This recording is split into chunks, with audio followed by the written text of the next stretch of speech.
10,000 مرتبہ درود پاک سرکار اسلام کی بارگاہ میں پیش فرمایا کرتے تھے. پھر نوافل الگ ہوتے، فقہی مسائل استعمال کرنا، دین کا فقہی تدریس کرنا، یہ بڑا کام الگ ہے. لیکن صرف درود شریف پڑھتے رہنا، کوئی 50,000 مرتبہ ایک دن دو دن نہیں، جاگنے کی رات کو نہیں، بلکہ ڈیلی کا یہ معمول تھا. کیسا پڑھتے تھے ہوں گے، کیسے اللہ کے وقت میں برکت عطا فرماتا ہوگا کہ 50,000 مرتبہ درود بھی پڑھ رہے ہیں، رات بھر نوافل بھی پڑھ رہے ہیں. اور پھر آپ کا کاروبار ہے، کپڑوں کی تجارت فرماتے تھے، مارکیٹ میں منڈی میں آپ کی دکان تھی اور وہاں پر پھر آپ کاروبار بھی فرماتے تھے اور یہ دیگر کام بھی فرماتے تھے. محترم بھائیوں، اللہ والوں کے وقت میں اللہ رب العالمین برکتیں عطا فرما دیتا ہے. اور ہم جیسے لوگ ہیں کہ ہمارا زیادہ وقت تو گناہوں میں گزرتا ہے، جس کے سبب ہمارے وقت سے برکت ختم ہو جاتی ہے. زندگی ہماری بس صبح ہوتی ہے اور یہ شام ہوتی ہے، زندگی یوں ہی ہماری تمام ہوتی ہے. اللہ تبارک و تعالیٰ ہمیں کثرت سے درود و سلام پڑھنے کی توفیق عطا فرمائے. ایک مرتبہ مل کر آواز سے بلند درود پاک پڑھ لیجیے. اللہم صلی علی سیدنا و مولانا محمد و علی آل سیدنا و مولانا محمد و بارک وسلم. صلاۃ و سلام علیک یا رسول اللہ صلی اللہ علیہ وآلہ وسلم. محترم پیارے بھائیوں، اللہ رب العالمین نے قرآن مجید میں ارشاد فرمایا، سبحان الذی اسری بعبدہ لیلا من المسجد الحرام الی المسجد الاقصی. پاک ہے وہ پروردگار جو اپنے بندے کو رات کے ایک حصے میں مسجد حرام سے مسجد اقصی لے گیا.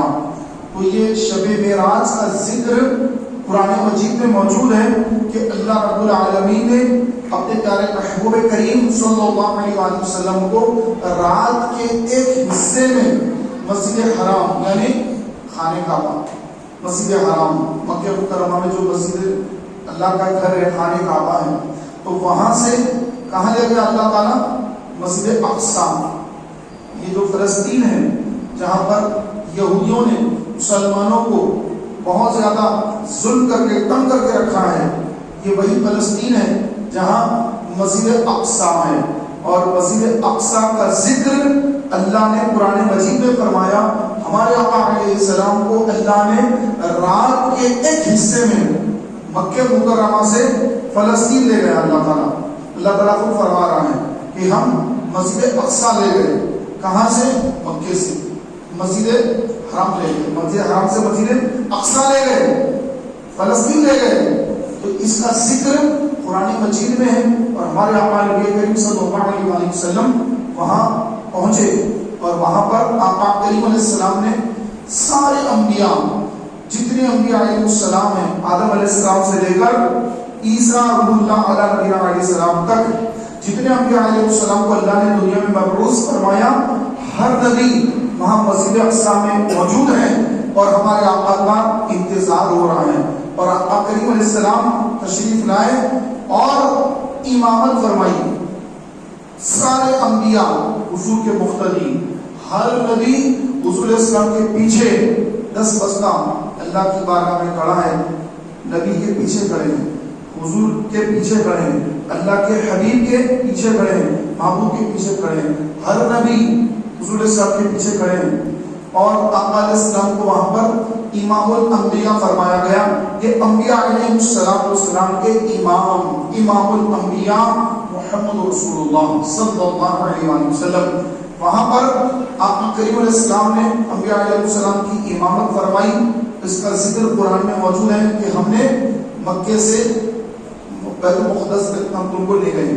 تو اس کے اندر اگر کوئی انکار کر دے کہ میں مسجد اقصی کی نماز کی بات اور حضور کے وہاں جانے کی بات کو میں نہیں مانتا کہے گا تو کافر ہو جائے گا، کفر صادر ہوگا. کیونکہ اللہ نے قرآن مجید میں اس کا ذکر فرمایا، جو قرآن کی ایک آیت کو بھی جھٹلائے تو وہ کافر ہو جاتا ہے، اسلام سے باہر نکل جاتا ہے. محترم بھائیوں، اللہ تبارک و تعالیٰ نے معراج کا ذکر یہاں قرآن میں فرمایا.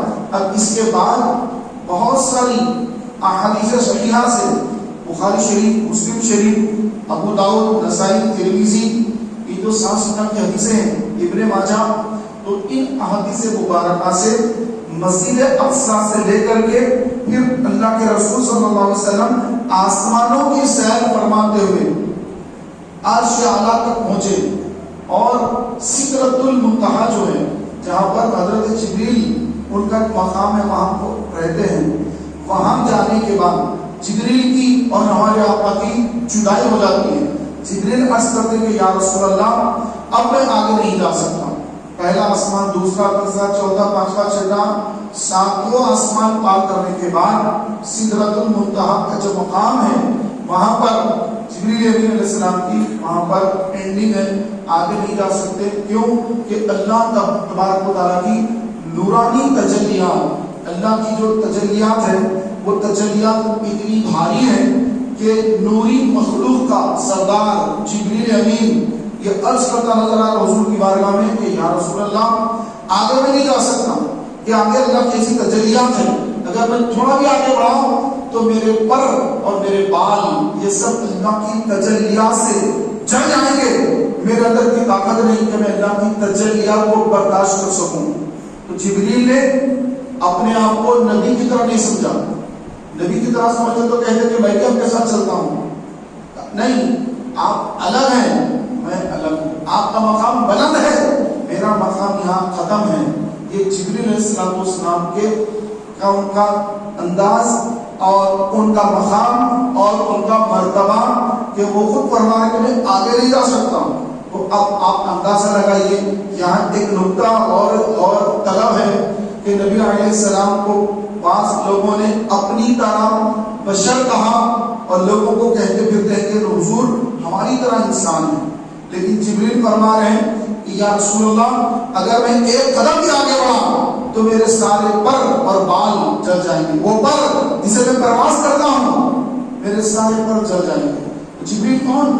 یہ جبریل وہ ہے کہ جب اسماعیل علیہ السلام کو ذبح کرنے کے لیے ابراہیم علیہ السلام نے چھری اٹھائی، اس وقت اللہ نے حکم دیا کہ اے میرے جبریل دیکھو میرے خلیل نے اپنے لقب جگر اسماعیل کو ذبح کرنے کے لیے میری محبت میں اپنے لقب جگر کے گلے پہ چھری چلانے کے لیے میرے خلیل نے چھری اٹھا لی، اب یہ چلنے والی ہے، بکرا ذبح کرتے بقرعید کے مہینے میں یوں کرتی ہوں لیتے کوئی پوزیشن لیتے یوں کر کے اب میں کاٹنا ہے، میں نے ذبح کرنا، یہ پوزیشن لے لی آپ نے، اب یوں کرنا ہے بس۔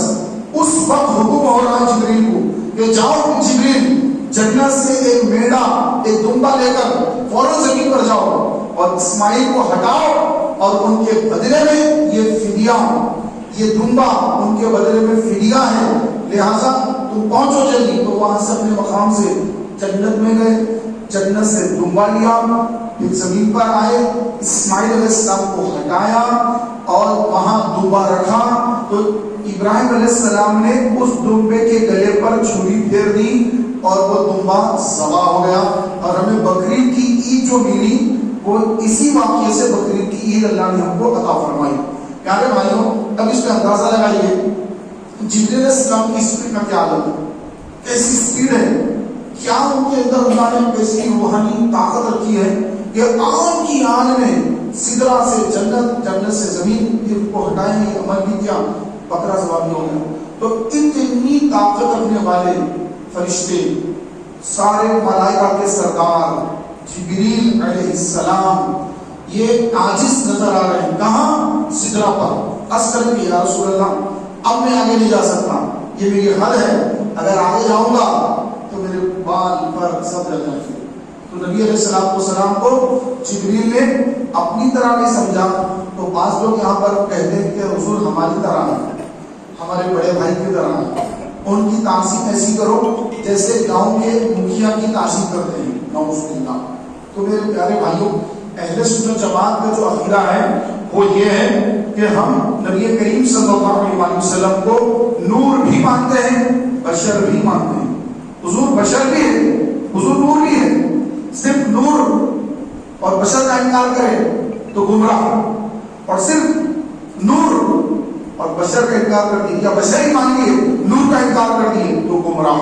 تو صحیح عقیدہ حضور کے بارے میں یہ کرنا ہے کہ ہمارے آقا علیہ السلام نور بھی ہے بشر بھی ہے، نوری بشر ہے، اور ہم خاک کے بنے ہوئے، ہم خاکی بشر۔ ہم خاکی بشر، آقا علیہ السلام نوری بشر. تو پیارے بھائیوں، حضرت جبریل امین علیہ السلام سدرا پر رک کر حضور سے عرض کریں کہ یا رسول اللہ اب میں آگے نہیں جا سکتا. سرکار فرماتے کہ جبریل تمہاری کوئی خواہش ہے تو بتا دو کہ اللہ کی بارگاہ میں عرض کروں تمہاری طرف سے. کہ جبریل علیہ السلام سے سرکار پوچھ رہے ہیں کہ تمہاری کوئی حاجت ہے؟ اے جبریل تمہاری کوئی حاجت ہے کہ میں وہاں جا رہا ہوں جہاں کسی کا رسائی نہیں. موسیٰ نہیں آ سکتے، ابراہیم علیہ السلام نہیں آ سکتے، جبریل تم نہیں آ سکتے، کوئی نہیں آ سکتا. وہاں میں اللہ کے حضور حاضر ہو رہا ہوں اللہ رب العالمین کی بارگاہ میں. اگر تمہاری کوئی حاجت ہے تو پیش کرو، میں اللہ کی بارگاہ میں عرض کروں گا. تو جبریل نے کیا عرض کیا؟ یا رسول اللہ میری حاجت یہ ہے، میری بس تمنا یہ ہے، میری خواہش یہ ہے کہ قیامت کا دن ہوگا اور پل صراط اللہ قائم کرے گا، جہنم کے اوپر پل صراط قائم ہوگا اور ہر ایک کو اس پر سے گزرنا ہوگا. آدم علیہ السلام کی اولاد کو گزرنا ہوگا، ہر ایک کو گزرنا ہوگا. تو یا رسول اللہ میں یہ چاہتا ہوں کہ جب آپ کی امت جب پل صراط کو پار کرنے لگے تو میں یہ چاہتا ہوں کہ میں اپنے پر پل صراط پر بچھا دوں اور میرے پاؤں پر سے آپ کی امت سلامتی سے پل صراط کو پار کر لے. تو اس کے بعد اس واقعے کے بارے میں امام اہل سنت شاہ امام احمد رضا خان رحمۃ اللہ علیہ آپ نے ایک شعر لکھا، نعت شریف لکھی، اس کا ایک شعر ہے پل سے اتار راہ گزر کو خبر نہ ہو، جبریل پر بچھائیں تو پر کو خبر نہ ہو. یا رسول اللہ ہمیں پل صراط سے ایسے پار کرا دیجئے کہ اگر جبریل اپنے پر بچھا دیں تو پروں کو بھی خبر نہ ہو اور ہم پل صراط سے پار ہو جائیں. سبحان اللہ. محترم پیارے بھائیوں، آقا علیہ السلام و تسلیم یہ کیوں سوال کر رہے ہیں؟ علماء نے یہ نکتہ لکھا کہ جب ابراہیم علیہ السلام کو نمرود نے آگ میں ڈالنا چاہا اور آپ کو ایک جھولے سے شیطان نے مشورہ دیا اتنی بڑی آگ ہے اس کو ڈالیں گے کیسے؟ اگر جھولا بناؤ اور ان کو بٹھاؤ اور ان کو ایک جھٹکا دے کر چھوڑ دو. اس طرح شیطان کا مشورہ ہوا تو شیطان کے مشورے کو نمرود نے قبول کیا اور ابراہیم علیہ السلام کو ایک جھولے میں بٹھا کر آپ کو جو ہے زور سے آگ میں ڈالا جانے والا ہے. فوراً جبریل تشریف لے آئے اور عرض کیا اے ابراہیم علیہ السلام، اے اللہ کے خلیل، کیا میں آپ کی مدد کروں؟ آپ کو نمرود آگ میں ڈال رہا ہے، میں جبریل آپ کی مدد کو آیا، آپ کو یہ کرنا اٹھا لو یہاں سے. تو اللہ کے خلیل ہے ابراہیم علیہ السلام، کیا فرمایا؟ اے جبریل یہ جو میرا منظر ہے جو میں بیٹھا ہوا ہوں اور نمرود مجھے آگ میں ڈال رہا ہے، یہ منظر اللہ دیکھ رہا ہے. سبحان اللہ. خلیل ابراہیم علیہ السلام، ابراہیم خلیل اللہ فرما رہے کہ میرا رب مجھے دیکھ رہا ہے اور مجھے دعا کی بھی حاجت نہیں کیونکہ میرا پروردگار مجھے دیکھ رہا ہے، اگر وہ چاہے گا تو مجھے بچا لے گا.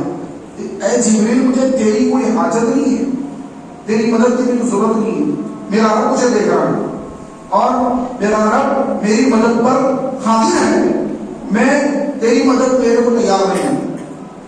لیکن جبریل نے تو پیشکش کر دی کہ اے ابراہیم علیہ السلام کیا میں آپ کی مدد کروں، کیا میں آپ کی ہیلپ کروں، کیا میں ہیلپ یو، کیا میں آپ کی مدد کروں؟ تو یہ ایک احسان جبریل کا ابراہیم علیہ السلام پر ہو گیا کہ میں آپ کی مدد کروں، گیا میں آپ کی مدد کروں. تو اس احسان کو نبی علیہ السلام نے کہ میرے جد اعلیٰ ابراہیم علیہ السلام سے جبریل نے کہا تھا کہ ابراہیم علیہ السلام کیا میں آپ کی مدد کروں؟ تو آپ علیہ السلام فرمانے کہ جبریل اب دیکھو یہ مقام اور یہ مرتبہ کہ آج ابراہیم علیہ السلام یہ انہی کی اولاد میں، اسماعیل علیہ السلام انہی کی اولاد میں ہمارے آپ علیہ السلام ہیں کہ میرے جد اعلیٰ سے تم نے فرمایا تھا کہ کیا میں آپ کی مدد کروں. تو آج جبریل میں تم سے پوچھتا ہوں کہ آج تمہاری کوئی حاجت ہے، کوئی تمہاری تمنا ہے کہ میں پروردگار عالم کی بارگاہ میں تمہاری بات رکھ دوں؟ سبحان اللہ. اور مقام مصطفیٰ کیا ہے، مقام محبوب کیا ہے، یہ اللہ جانے اور اللہ کے رسول صلی اللہ علیہ وسلم جانے کہ اللہ نے آپ کو ایسی بلندی عطا فرمائی. یہاں تک کہ پھر جبریل وہاں رک گئے، اب آپ علیہ السلام آگے تشریف لے جا رہے ہیں اور آگے تشریف لے جا رہے ہیں. فرمایا گیا کہ رفرف نام کی ایک سواری وہاں پر آئی، اس پر سرکار تشریف فرما ہوئے اور اس کے بعد پھر اور آگے چلے گئے اور آگے چلے گئے. رفرف بھی رک گئی کہ بولے کہ اب یہ میں آگے نہیں جا سکتی اب. تو پھر آقا علیہ السلام وہاں سے خود بنفس نفیس اللہ تبارک و تعالیٰ کے بتائے ہوئے طریقے پر سرکار علیہ السلام اللہ کے حضور حاضر ہو گئے، جس کا کوئی مکان نہیں ہے. اللہ کا کوئی مکان نہیں ہے، اس کو کہتے ہیں لا مکان. اللہ کا کوئی مکان نہیں ہے، اللہ مکان سے پاک ہے. اتر دکشن پورب پچھم سمتوں سے پاک ہے، جہتوں سے پاک ہے. سمتوں کو جہتوں کو پیدا کرنے والی ذات رب العالمین کی ہے، اس کا کوئی مقام نہیں ہے، اس کا کوئی ایسا نہیں ہے مقام کے ساتھ ہم یہاں کرسی پہ بیٹھے یہاں پر تو یہ مقام ہے. لیکن اللہ رب العالمین کا کوئی مقام نہیں ہے. تو نبی کہاں گئے؟ لا مقام ہے، کہ کوئی وہاں مکان ہی نہیں ہے. تو اب اس کے اندر زیادہ ڈیپ پہ جانے سے علماء نے منع فرمایا ہے کہ اللہ تبارک و تعالیٰ کی ذات کے بارے میں اب زیادہ مت سوچو. بس یہ سوچو کہ اللہ تبارک و تعالیٰ نے یہ زمین کیسے بنائی، یہ آسمان کیسے بنائے، یہ سمندر کیسے بنائے، یہ پہاڑ کیسے بنائے، اس کی قدرت کے بارے میں سوچو اور فکر کرو. رب العالمین کی ذات کے بارے میں مت سوچو. پیارے بھائیوں، اللہ تبارک و تعالیٰ نے جب محبوب پاک علیہ السلام کو اپنی بارگاہ میں بلایا تو پھر اللہ تبارک و تعالیٰ نے پوچھا، اے میرے حبیب آپ میرے لیے کیا لے کر آئے، میرے لیے آپ کیا لے کر آئے؟ عرض کی یا رب العالمین، یا رب تیری بارگاہ میں وہ عاجزی لے کر آیا، عاجزی لے کر آیا جو تیرے پاس نہیں. عاجزی اللہ نے فرمایا، عاجزی بندے کی شان ہے اور تکبر کرنا، متکبر یہ اللہ کی ذات ہے. اور جو تکبر کرتا ہے وہ یا اللہ کی چادر کو کھینچتا ہے، اللہ کی چادر جو اس میں وہ داخل ہونے کی کوشش کر رہا ہے، تو پھر وہ تکبر کرنے والا اس کا سر نیچا ہوگا. تو اللہ کے رسول نے کیا عرض کیا، التحیات للہ والصلوات والطیبات، عبادت جو بدن سے کی گئی اے اللہ تیری بارگاہ میں یہ لے کر آیا. التحیات للہ والصلوات والطیبات، عبادت جو جسم سے کی گئی مولا وہ لے کر تیری بارگاہ میں آیا. تو رب العالمین نے فرمایا، السلام علیکہ ایھا النبی ورحمۃ اللہ وبرکاتہ. اے نبی آپ پہ سلام ہو، رحمت ہو، برکت ہو. پھر آقا نے فرمایا، السلام علینا وعلی عباد اللہ الصالحین، سلام ہو ہم پر اور مومنین پر. امت کو یاد فرما لیا، سبحان اللہ. سرکار نے امت کو یاد فرمایا، السلام علینا وعلی عباد اللہ الصالحین، ہم پر سلام ہو اور نیک بندوں پہ سلام ہو، حضور کی امت پہ سلام ہو. سبحان اللہ. یہ وہ نبی ہے رب تعالیٰ سے ملاقات ہو رہی ہے، رب تعالیٰ سے کلام ہو رہا ہے، امت کو یاد فرما رہے ہیں. سبحان اللہ. السلام علینا وعلی عباد اللہ الصالحین. جب یہ بات فرشتوں کو معلوم ہوئی کہ رب تعالیٰ سے جب رب کے حبیب پہنچے تو ان کے درمیان یہ مکالمے ہوئے تو انہوں نے کہا، اشہد ان لا الہ الا اللہ واشہد ان محمدا عبدہ ورسولہ. ہم گواہی دیتے ہیں کہ اللہ کے سوا کوئی عبادت کے لائق نہیں، اس کا کوئی شریک نہیں، اور محمد صلی اللہ علیہ وسلم اس کے رسول ہیں. تو یہ اتنے مبارک اور پاکیزہ کلمات ہیں جو اللہ رب العالمین کی بارگاہ میں ہوئے. اس کے حبیب نے یہ کلام فرمایا اور فرشتوں کا بھی کلام اس کے اندر موجود ہے، رب تعالیٰ کا، اس کے حبیب کا، فرشتوں کا. ان مجموعے کو ملا کر ہمارے پاس نماز میں اس کو تشہد کہتے ہیں، التحیات پڑھی جاتی ہیں، جو کئی لوگوں کو پڑھنے میں بڑی غلطی ہوتی ہے. پڑھتے ہیں التحیات کہاں سے آ گیا صاحب؟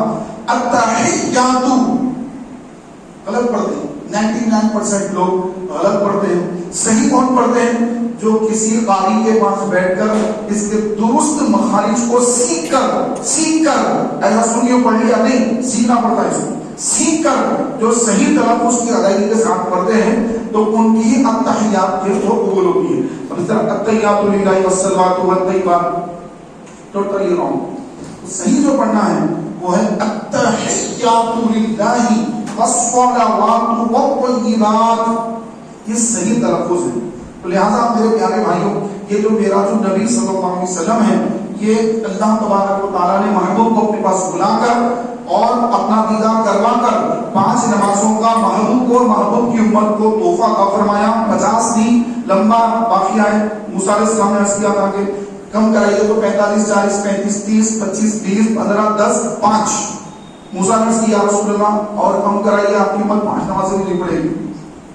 صحیح فرمایا موسیٰ علیہ السلام.